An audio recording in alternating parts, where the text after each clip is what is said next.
Can you tell me about your mental health journey?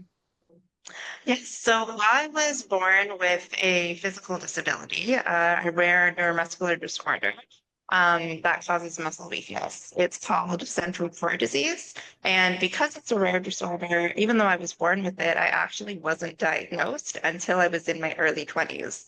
And in my mid 20s, I learned that I am about 33% of the strength of the average person. And so I grew up basically without a diagnosis. I only knew that I had muscle weakness, but I didn't know why. I don't think I even fully really knew it was a disability because I didn't have any kind of disability representation around me. I just knew, okay, well, I'm weaker, but I don't know why. And so growing up, kind of with that, like feeling different and feeling that things were harder for me than the average person, it definitely did feel very isolating. And then even when I did finally have my diagnosis and learn the statistic when I did a strength test that I only have 33% strength of the average person, I was kind of shocked. And also kind of mad because I had gone so long, like not really knowing where I fit in, I guess, in terms of my physical strength. And then to hear that it was a wildly failing grade was definitely alarming. Yeah. So, yes. Could you explain invisible disability? Yeah. So invisible disability, basically anything where there's no, anything where there's no like visual cue of it. So for example, I don't use any mobility aids, like a walker or a wheelchair, anything currently. So for me, a lot of my disability is invisible. I have trouble with things like going upstairs or getting up from sitting on the ground or opening a heavy door. But generally, you wouldn't know that anything about me was different until you saw me do any of those things. What was it like sharing your story publicly? Very scary. Because I didn't have a diagnosis, I didn't really know what was different about me, and I was always trying to fit in. For over 30 years, actually would rarely ever talk about my disability. I had close friends who knew, my family knew, of course, but I never liked to draw attention to things that were wrong with me. And then in my early 30s, I came across a platform called SpeakerSlam, which is North America's largest inspirational speaking competition. And I was in the community for a year and a half or so as an audience member.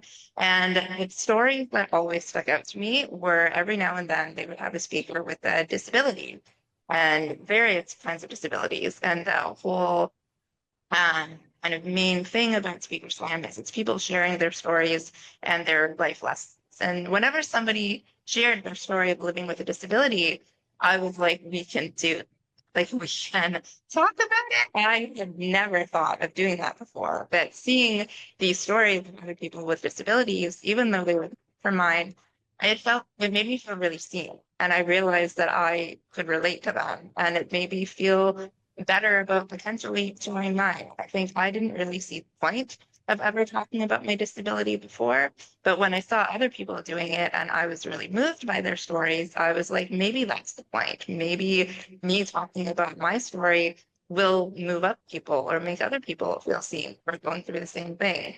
So I participated in Speaker Slam. I ended up becoming their number two inspirational speaker of the Oh, year wow. in 2023. And have since been pursuing my invisible disability speaking career. And the most amazing part of it, I would say, is definitely hearing from other people around the world who have central core disease, the same disability as I do, and hearing that they related to my story. I've heard from an 18-year-old in Spain. I've heard from a 30-year-old in England. I've heard from a man in France, a woman in Sweden, like people, of course, like I didn't grow up with any kind of disability representation. And when I learned that my disorder was rare, I never really thought about other people having it or ever being able to connect with them. But the fact that they now hear my story and reach out to me and say that they feel reflected, it's like the most amazing feeling and so worth it too. Yeah, I was going to ask that. How does that feel when you hear this? It's amazing. I was told by my neuromuscular specialist that you wouldn't find 30 people across Canada who had the same rare disorder as I do. And so I don't know if I ever gave up on it, but I kind of just never really even considered it as a possibility.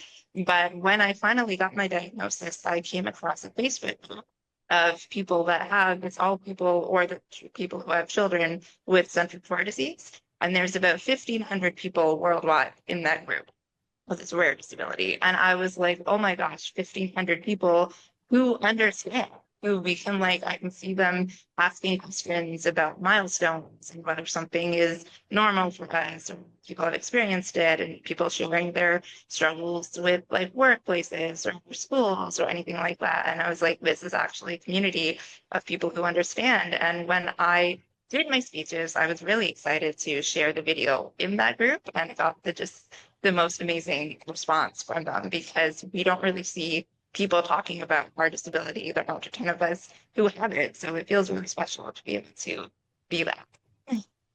Yeah, sometimes when I public speak, I'm like nervous and shy. What is it Yeah. like for you to public speak?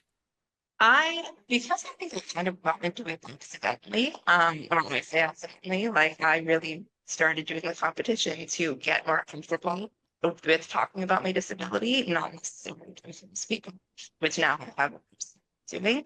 It is very rapid, but it gets better every time. Yeah, and also, how important is it to have a support system when you're going through what you are going through?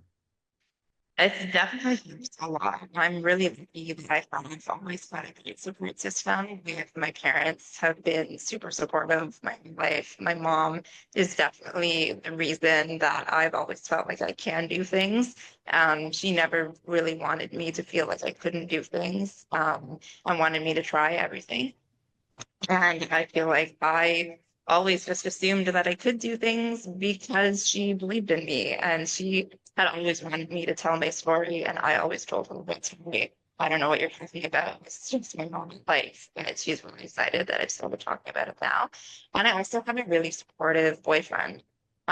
Who I was nervous to tell about my disability when we were in our early stages, because when you're dating with an invisible disability, you know eventually it'll impact them if things go well and you don't really know how they'll handle it.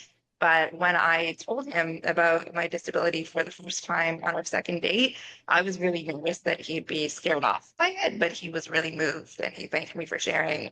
And he said it reminded him of his own insecurities that he had been afraid to share in the past. And so he had a lot of empathy there. And so I think remembering that everyone has something that they might be afraid to share or afraid to talk about or be judged on, whether it's a disability or a family situation or financial, everyone has something that they would want a support group for. I think it's really, really helps a lot to have that kind of thing. And you just brought up the word empathy. How Yeah. important is using empathy in storytelling? It is very important, I would say, just on a human connection level. I think when you remember that it is very easy to look or judge someone who was different than you, or even like whether you mean to or not, something that you are not used to, haven't been exposed to, it can seem different or scary very easily. But when you remember that everyone has something about themselves that they are afraid to be judged on or afraid to share, then it really makes you more empathetic to what other people are going through, and remembering that you probably have something yourself that you would be nervous about to share. That's when you like, how would you want to be received when you share that? It's kind of like the treating other people how you would want to be treated thing, to build empathy. What do you do to help your own mental health? Yeah, um, I am a big fan of just like watching, like relaxing with a show or drinking a cup of tea, hanging out with friends or chatting with them as much as I can. I think all of that, just kind of building connections or taking the time to relax when you meet. Building in like rest periods in particular is important for me because with my disability, I just have less energy and stamina than usual. So I have to kind of pace myself. So all of that is really helpful. Yeah, when you hear stories of people, for me, I live with bipolar disorder too. So when I hear stories about people with lived experience, makes more of an impact than just hearing data and stuff like that. Do you feel the same way? Oh, definitely. It's a lot easier to relate to and to feel like it is a real thing when you have an actual person attached to it. What would you say to anyone going through a tough time? I think give yourself compassion as much as you can. I think that can be one of the most difficult things to do, and I don't think that I am always successful at it myself. But the more you remember that you are trying as hard as you can, you are doing the best that you can, and that it is okay to rest and to pause when you need it to be able to move forward the way you want to in the future. Keeping all of those things in mind, I think is important. Where do you want to see your mission, say, in the next 3 to 5 years? I really want people to know that they can like whatever you are going through, you are building resilience. And I think it is one of the things that I am a big proponent of is building resilience through joy and finding something positive to focus on. I have this concept of the daily yay, where I find a yay and a daily yay every day. So sometimes it's that I saw a cute dog in my elevator. Sometimes that it's finally I tried a bakery that I was wanting to try. Maybe somebody said something that I thought was funny or paid me a compliment. It could be a lot of different things. But when you're going through a tough time, focusing on the good in your life, not despite your struggles, but through them, because you can still recognize that you're going through a difficult time and find the joy to keep you going. And I think that is important when we are going through a tough time. I want people to know that finding the joy can help so much in being able to move forward. How can people reach out to you? You can find me online. All of my social handles, Lauren says yay, or you can find me my website at laurensays.com.